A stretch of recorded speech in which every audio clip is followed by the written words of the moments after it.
Hi, I'm Dr. Shivan Chaudhary. I'm in the Indian Revenue Service. Over the past week, I was speaking to a lot of batchmates from Lavasna. और मैंने अपने batchmates से पूछा कि अगर आप 2024 का अटेम्प्ट दे रहे होते, what would be some mistakes that you would definitely avoid? After talking to a lot of them, I curated a list of 7 things जो हमें बिल्कुल नहीं करनी है to maximize our score in prelims 2024. And I realized that in my previous 2 attempts, where I've both times scored more than 110 marks in the prelims, I was either actively or subconsciously making sure कि मैं ये mistakes avoid कर रहा हूँ. So these are the 7 mistakes that you must avoid if you are giving prelims 2024. First, the first mistake is ignoring previous year questions. Previous year questions are your best friends. They will give you 20 plus marks in the prelims. But हमारी mistake क्या है? हमें लगता है कि अगर हमने एक बार प्रीवियस ईयर क्वेश्चंस कर लिया तो हमने उन्हें ख़त्म कर लिया, अब और कुछ करने की ज़रूरत नहीं है. But doing them once does not mean that you have done them properly. आपका टारगेट होना चाहिए that in the past 10 years whatever questions have come, rather from 2013 onwards, जो भी क्वेश्चंस आए हैं उनकी सारी स्टेटमेंट्स, ऑप्शंस सब आपको याद रहने चाहिए, in the sense that if they are repeated तो ये आप गलती नहीं कर सकते. पेपर में आप इन क्वेश्चंस को ठीक ही करके आओगे. ठीक है, एक्सेसिव ओवर रिसर्च करने को नहीं कह रहा हूँ, बट अगर कोई स्टेटमेंट आया है या कोई ऑप्शन आया है तो you need to know them. ये कैसे करना है मैं आपको अभी बताता हूँ. द सेकेंड टारगेट इज कि पिछले 3 साल के पेपर्स को आपने एनालाइज करना है once you are done with 1 iteration of reading all subjects. क्या मतलब हुआ ये भी समझाता हूँ. जैसे मान लो आप प्रीवियस ईयर क्वेश्चंस कर रहे हो एनवायरमेंट के, and this comes up, right? In the cities of our country, which among the following atmospheric gases are normally considered in the value of AQI? अब पहली बात, ऐसे क्वेश्चंस तो अब आते नहीं. अब आते हैं एब्सोल्यूट नॉलेज वाले क्वेश्चंस. हो सकता है वो पूछ लें how many of the above gases are considered, 1 gas, 2 gas, 3 gas या 4 गैस, ये बताना हो, राइट? तो जब हम प्रीवियस ईयर क्वेश्चंस की प्रैक्टिस कर रहे होंगे, हम ये वाला पार्ट कवर कर देंगे. हम इसकी हेल्प लेके आंसर नहीं देंगे. ये आंसर आपको बिना इस स्टेटमेंट की हेल्प लिए, बिना ये ऑप्शंस की हेल्प लिए बताना है कि इनमें से कितने सही हैं कितने गलत हैं. Only then you will gain absolute knowledge. But this is not the end. Solving it once is not the end of it. The other thing you must do is realise that AQI एक important topic है, क्योंकि उस पर previous year question आया है. तो उसमें कौन कौन सी गैसेज हैं, उसकी क्या मेथडोलॉजी है, एंड उससे रिलेटेड करंट अफेयर्स में जो चीज़ है ग्रेडेड रिस्पॉन्स एक्शन प्लान, वो भी आपको पढ़ना है. Only when you have done this, all of this entire process, तब मैं कहूँगा आपने ये क्वेश्चन अच्छे से डील कर लिया है. द सेकेंड थिंग, जब आप सारे सब्जेक्ट्स एक बार ख़त्म कर लो, like till you when you have read all the subjects for prelims once, और अब अपनी रिविजन स्टार्ट करने वाले हो, तो एक दिन लेकर take the papers of 2021, 2022 and 2023. इन 3 पेपर्स को उठाओ और जितने क्वेश्चंस मिले उन सबको कैटेगराइज करो into easy questions that were medium tough. Medium में क्या आप करोगे कि they were analytical but they were doable, या they were difficult in the sense उन्हें याद करना मुश्किल था बट दे वर डूएबल. और कुछ क्वेश्चन ऐसे होंगे जो अनसॉल्वेबल होंगे, जो आपको बहुत टफ लगेंगे. जब आप ये कैटेगराइजेशन कर लोगे at the end of your first iteration of preparation, जब आप सारे सब्जेक्ट्स एक बार पढ़ चुके हो, the ideal is that you will get more than 50 questions in the doable and easy category, and this will give you a lot of confidence. This analysis also you must do. Only when you do these 2 things आपके previous year questions ढंग से cover हुए माने जाएंगे. The second thing, the second most common thing that my batchmates in the IAS, IPS and IRS said was that we will not duplicate our sources. अभी हम मार्च में, अप्रैल में जैसे ही आएंगे तो हम सबकी एंग्जाइटी पीक होगी, because the prelims will be only 1 month away. तब आता है एक शॉर्ट नोट सिंड्रोम. यार कहीं मॉडर्न हिस्ट्री के शॉर्ट नोट्स हैं, कहीं लक्ष्मीकांत के शॉर्ट नोट्स मिल जाएंगे, साइंस एंड टेक के शॉर्ट नोट्स मिल जाएंगे. याद रखो, 1 subject, 1 source and multiple revisions. उसी सोर्स के लिए एक ही सब्जेक्ट पढ़ेंगे बट उसे बार बार रिवाइज करेंगे, रादर देन अभी कोई शॉर्ट नोट्स देख लिए, किसी टॉपर के नोट्स डाउनलोड कर लिए. ये काम नहीं करना है अब. Stick with whatever you have. Second thing, यही डुप्लीकेशन ऑफ सोर्सेज में जो मोस्ट इंपॉर्टेंट प्रॉब्लम है वो है too much importance given to current affairs. कि मंथली भी पढ़ लेते हैं, फिर PTC 65 भी पढ़ लेते हैं, कभी रैंडमली डेली करंट अफेयर्स भी पढ़ लिया, कभी न्यूज़पेपर पढ़ लिया, न्यूज़ देख ली, ऑल इंडिया रेडियो खोल लिया. ये सब नहीं करना है. You have to realise that excessive focus on current affairs will ruin your last 2 weeks of preparation. जब लास्ट के 2 हफ्ते होंगे आपको स्टैटिक रिवाइज करने में प्रॉब्लम नहीं होगी, आपको सिर्फ करंट अफेयर्स की प्रॉब्लम आएगी। आपको सामने बहुत बड़ी बड़ी बुक्स दिख रही होंगी और लग रहा होगा मुझे कुछ याद नहीं आ रहा। एंड अगर किसी ने प्रीलिम्स दिया है आज से पहले और वो ये वीडियो देख रहा है तो वो कमेंट करके ये बात वेरीफाई करा सकता है if this has happened to them और नॉट। लास्ट 2 वीक्स में only current affairs destroy our preparation. तो मेरी रिकमेंडेशन तो इसमें आपको सिंपल है कि आप मेरे साथ मंथली मैगजीन्स करो। ये 4 मंथ की हो चुकी हैं, June, July, August and September are already done. Sorry about this, June, July, August and September are already done. October, November and December की रहती हैं and this I will cover in the next 2 weeks.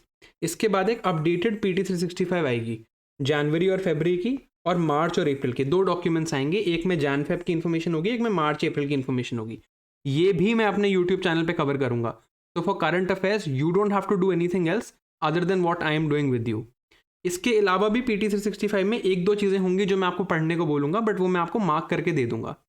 Now I am not saying this is the best plan, ठीक है। हो सकता है आपको PT 365 पढ़ना बेटर लगे, but then stick with it, don't keep shifting, stick to this one source that you decide and this is my recommendation for you. And मैंने monthly क्यों पिक किया है ये भी मैं आपको दिखा देता हूँ। This is the monthly magazine of August. ये मैं अपने यूट्यूब चैनल पे पढ़ा चुका हूँ 1 पेजर नोट्स बनाकर। ये digital personal data protection act का इन्होंने जो आर्टिकल दिया था वो ये था, right. This is what we have read for digital personal data protection act. मेरे हिसाब से बहुत इंपॉर्टेंट एक्ट है ये इस साल के लिए, ठीक है। इतनी इन्फॉर्मेशन थी about the digital personal data protection act. अब हम PT 365 में देखते हैं, वहाँ पर भी ये कवर्ड है, but this is all they have done. यहाँ से नेक्स्ट टॉपिक स्टार्ट हो गया है, digital services act is different, right. तो PT 365 में रिलेटिवली बहुत कम इन्फॉर्मेशन होती है। तो अगर आप कम टाइम में मंथली मैगजीन्स कर सकते हो तो मेरा रिकमेंडेशन यही रहेगा कि आप मंथली मैगजीन्स पे स्टिक करो। But still if you want to do PT 365 stick with it, but don't duplicate your source. Third thing, all subjects matter. Prelims is not a paper of only these 4 subjects. यहाँ हमारा 90% time जाता है, polity, economy, modern history, geography, और geography में भी mainly focus रहता है physical geography पे। This takes up 90% of our time but only gives us 60% of the paper. Last year का जो 2023 का जो प्रीलिम्स था उसमें science and tech, environment, ancient medieval history and mapping मिलाकर 42 क्वेश्चंस थे, बट हम 10% टाइम भी यहाँ पर इन्वेस्ट नहीं करते। So this is another mistake we make and we must avoid this time. तो मैं आपको कहूँगा कि इन सब्जेक्ट्स पर भी इक्वल फोकस रखना। If you do not put your focus on these subjects you are bound to fail. इन सब्जेक्ट्स को अच्छे से पढ़कर, अपनी बेस्ट एबिलिटी पे भी पढ़कर आप 80 मार्क्स क्रॉस नहीं कर पाओगे। And the reason I have always been able to cross 110 is because I am fairly confident in these subjects.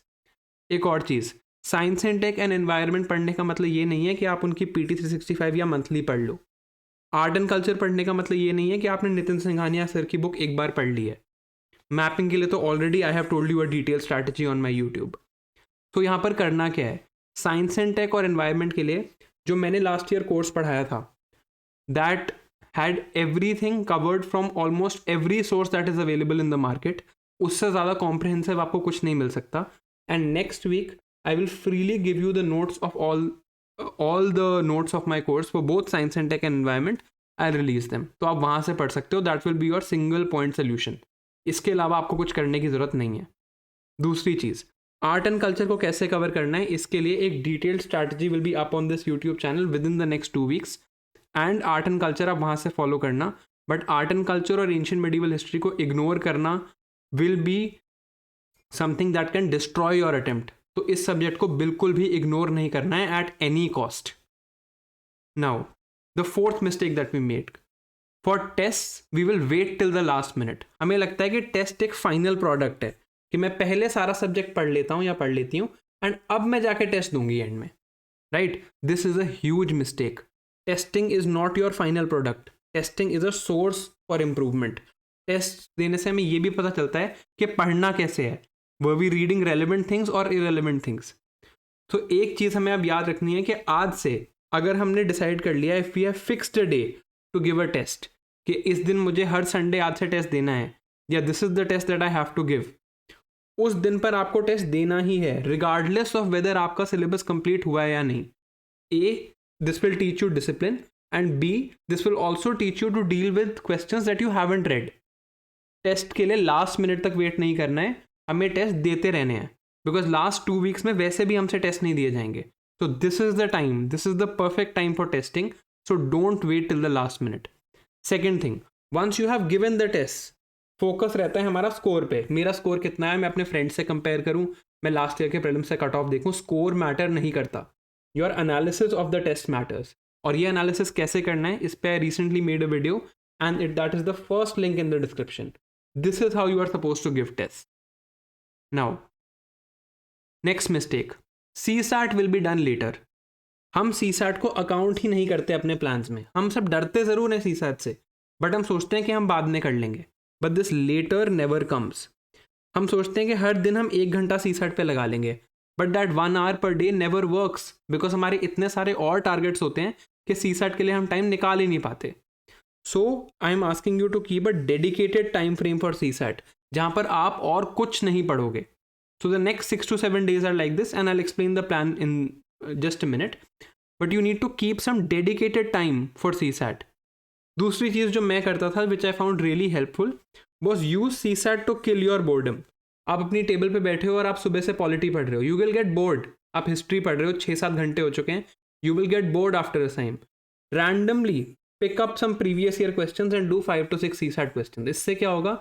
One, your brain will get activated and you will come in the thinking mode and आपकी practice हो जाएगी.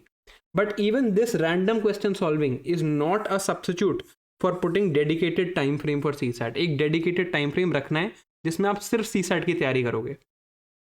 Next mistake, we don't want to face our weaknesses.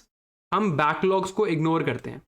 आपने अभी तक जितने भी subjects पढ़े होंगे प्रीलिम्स के लिए, and you can tell me if this is true in the comments or not. In every subject हम कुछ ना कुछ छोड़ देते हैं. We leave something and generally that something is important also. जैसे मेरी टेंडेंसी थी कि जब मैं ज्योग्राफी पढ़ता था, मैं ह्यूमन ज्योग्राफी पार्ट में जो मिनरल्स वाला चैप्टर है उसको इग्नोर कर देता था कि मैं बाद में कर लूँगा. इससे पता क्या होगा, you will write now think yes I can do it in the end, but the last 2 weeks of your preparation will get ruined because of anxiety. You will have so much anxiety in the last 2 weeks that your prep will be ruined. So what you need is a dedicated time frame to deal with these backlogs. ये time frame rest नहीं है. This is not rest for you. This is the most important time in your preparation. In this time you cover everything that you left behind. जो भी backlogs आपने जिन subjects के छोड़े हैं वो आपको cover करने हैं. ये हमारा प्लान है 7 months का जो हम फॉलो कर रहे हैं अभी तक. हमने इसमें पॉलिटी कर लिया, हमने इसमें इकोनॉमी कर लिया, ज्योग्राफी कर लिया और मॉडर्न हिस्ट्री भी कर लिया. हम यहाँ पहुँचे हैं मॉडर्न हिस्ट्री तक. बट मॉडर्न हिस्ट्री के लिए जो हमारे पास टाइम था वो यहाँ तक था, right. This is 8th, but today you are watching this video on 5th. So now my recommendation to you is कि इन 4 सब्जेक्ट्स के लिए, पॉलिटी, इकोनॉमी, मॉडर्न हिस्ट्री और ज्योग्राफी, इन 4 सब्जेक्ट्स के लिए जो भी आपके बैकलॉग्स बचे हैं वो इस वीक के एंड तक 10th मार्च तक आप ख़त्म कर लो. 10th मार्च के बाद इन सब्जेक्ट्स में कोई बैकलॉग नहीं होना चाहिए. हमने आगे यहाँ पर 1 वीक अपने प्लान में CSAT के लिए भी रखा है. So if we have kept this 1 week for CSAT, तो हमारे पास टाइम है अभी देने के लिए. तो इन नेक्स्ट डेज में, इन दिस वीक, कवर और योर बैकलॉग्स, एंड जो टाइम आपके पास बचता है उस टाइम पे आपको CSAT करना है. So the most important thing that you have to do after you see this video is that you list all your backlogs. Video ख़त्म होते ही एक paper low, polity, modern history, economy, geography and mapping, इसमें जो आपके backlogs हैं सबको एक list बनाओ उनकी, and till Sunday you try and finish all of them. You can not wait beyond Sunday. Sunday तक वो सारे ख़त्म हो जाने चाहिए. मैं आपको रेकमेंड करूँगा that in the next 7 days you have 2 parts of your day, morning and evening. You can take different subjects, and कहीं आपको अगर स्लॉट फ्री दिखता है तो आप उस टाइम को अपनी CSAT प्रिपरेशन के लिए यूज़ करो. And in the next 7 days no backlog should remain. इसके बाद हमारे पास 3 सब्जेक्ट्स रह जाएंगे कवर करने के लिए, साइंस एंड टेक, एनवायरनमेंट, जिनकी मैं आपको स्ट्रैटेजीज भी बताऊंगा और अपने नोट्स भी प्रोवाइड करूंगा, और art and culture, ancient medieval history. इस सब्जेक्ट को भी हम थोड़ा सा टाइम देंगे, and then we'll cover these 3 subjects, and we will try that by mid-April we are done with all subjects once. फिर हम अपनी रिविजन स्टार्ट करेंगे. Now, मेरा भी कुछ बैकलॉग है. I am not immune from all of this. I am just like any other person who is preparing and studying in this examination. Select होने से ऐसा नहीं है कि बैकलॉग आने ख़त्म हो जाते हैं। सो ये जो बैकलॉग है ये मेरा भी है, मैंने अभी तक अक्टूबर की वीडियो अपलोड नहीं करी है, इसमें अगस्त का जो एनवायरनमेंट वाला पार्ट था वो भी मुझे करना है, तो this I will do this week. I am also compiling science and tech और एनवायरनमेंट के notes. So my backlog is that in the next 7 days I will upload the October monthly magazine video and I will compile the science and tech and environment notes for you, ताकि आप आराम से science and tech environment की पढ़ाई कर सको, right. The last issue is worrying too much.